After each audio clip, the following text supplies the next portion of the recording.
নমস্কাৰ, স্বাগতম জনাইছোঁ আমাৰ ইউটিউব চেনেলৰ অন্য এটা ভিডিঅ'ৰ মাজলৈ। এই ভিডিঅ'টো এটা বিশেষ টপিকৰ ওপৰত হ'বলৈ গৈ আছে, যিহেতু বহুতো ছাত্ৰ ছাত্ৰীয়ে কমেণ্ট কৰি আছিলে যে 20 এপ্ৰিল তাৰিখে যিহেতু ৰিজাল্ট দিয়াৰ কথা আছিলে, মানে মুখ্যমন্ত্ৰী ডাঙৰীয়া তথা শিক্ষামন্ত্ৰী ডাঙৰীয়াই ইতিমধ্যে ঘোষণা কৰিছিলে যে 19, 20, 21 এই তিনিটা ডেটৰ ভিতৰতে হয়তো যি মেট্ৰিকৰ ৰিজাল্ট সেই ৰিজাল্ট ঘোষণা কৰিব পাৰে। এতিয়া যিহেতু আজি 19 তাৰিখ হৈ গৈছে, 19 তাৰিখে আজি ইলেকশ্যন লোকসভা নিৰ্বাচন যিহেতু অনুষ্ঠিত হৈছে, লগতে এই 19 তাৰিখেও হয়তো ৰিজাল্ট দিয়াৰ সম্ভাৱনা।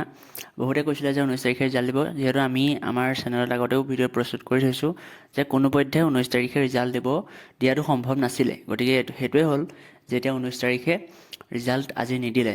এতিয়া কথাটো হ'ল কাইলৈ ৰিজাল্ট দিব নেকি? এতিয়া অৰ্থাৎ 2024 চনৰ 20 এপ্ৰিল বা 21 এপ্ৰিল এই দুটা দিনেই বাকী আছে। হয়তো 20 এপ্ৰিলত দিব, নহ'লে 21 এপ্ৰিলত দিব।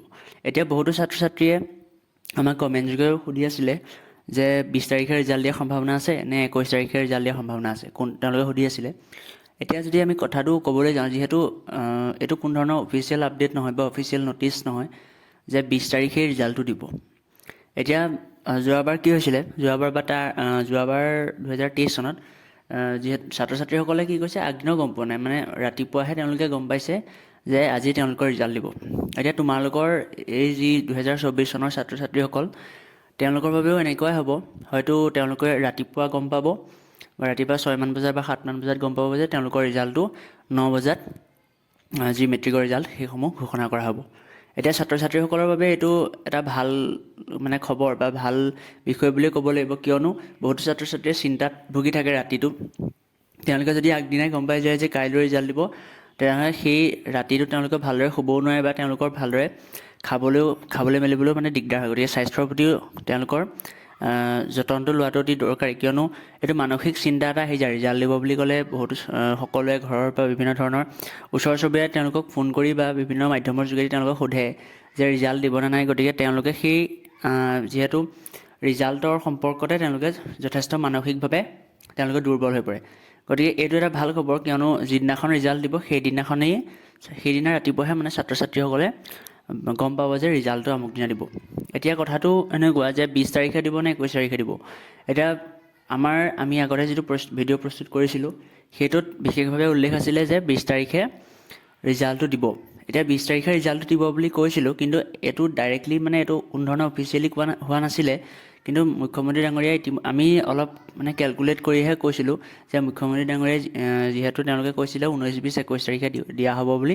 গতিকে এই যি মাজত 20 তাৰিখটো আছে, সেই 20 তাৰিখেই তেওঁলোকক ৰিজাল্টটো দিয়া হ'ব, কিয়নো 21 তাৰিখ যিহেতু দেওবাৰ হ'ব আৰু 19 তাৰিখ যিহেতু আজিৰ লোকসভা যি নিৰ্বাচন, সেই নিৰ্বাচনৰ বাবে যিহেতু ৰিজাল্টটো দিব নোৱাৰিলে, গতিকে আটাইতকৈ বেছি সম্ভাৱনা আছে যে তোমালোকৰ ৰিজাল্টসমূহ কাইলৈ অৰ্থাৎ 20 এপ্ৰিল তাৰিখে ঘোষণা কৰা হ'ব।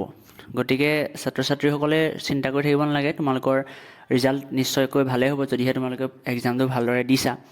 গতিকে যিসকলে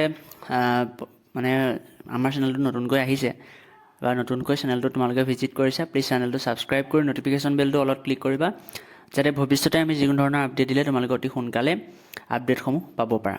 গতিকে আজিৰ ভিডিঅ'টো এইটো টপিকৰ ওপৰতে আছিল। তোমালোকে চিন্তা কৰি নাথাকিবা, তোমালোকৰ ৰিজাল্টসমূহ হয়তো কাইলৈ অৰ্থাৎ 20 এপ্ৰিল তাৰিখে দিয়াটো অতিকৈ বেছি সম্ভাৱনা আছে, কিয়নো পৰহিলৈ 21 তাৰিখৰ যিহেতু দেওবাৰে হৈ গ'ল আৰু আজি যিহেতু দিবই নোৱাৰিলে ৰিজাল্ট লোকসভা নিৰ্বাচনৰ বাবে। গতিকে যিহেতু মুখ্যমন্ত্ৰী ডাঙৰীয়াই বা শিক্ষামন্ত্ৰী তেওঁলোকে কৈছিলে যে 19, 20, 21 তিনিটা ডেটৰ ভিতৰতে দিয়া হ'ব, অৰ্থাৎ 20 এপ্ৰিলটোৱে বাচি থাকিলে ডেটকেইটাৰ ভিতৰত। গতিকে 20 এপ্ৰিলতে দিয়াৰ তোমালোকৰ সম্ভাৱনা অতিকৈ বেছি। গতিকে হয়তো কাইলৈ 9 বজাত তোমালোকৰ ৰিজাল্টসমূহ ঘোষণা কৰিব পাৰে। এতিয়া ৰিজাল্টসমূহ কেনেদৰে চাবা এই সম্পৰ্কতো আমি ভিডিঅ' প্ৰস্তুত কৰিম। গতিকে আজিৰ ভিডিঅ'টো ইমানতে সামৰি থৈছোঁ। গতিকে তোমালোকে চেনেলটো ছাবস্ক্ৰাইব কৰি থ'বা, যাতে ৰিজাল্টসমূহ তোমালোকে কেনেদৰে চেক কৰিব পাৰা এই ভিডিঅ'টো অলপ পিছত হয়তো তোমালোকে পাই যাব পাৰা। এতিয়া আজিৰ ভিডিঅ'টো ইমানতে সামৰিছোঁ। ধন্যবাদ। জয় অসম। তোমালোকে ভালে থাকা, সুস্বাস্থ্য কামনা কৰি লগতে all the best for your result.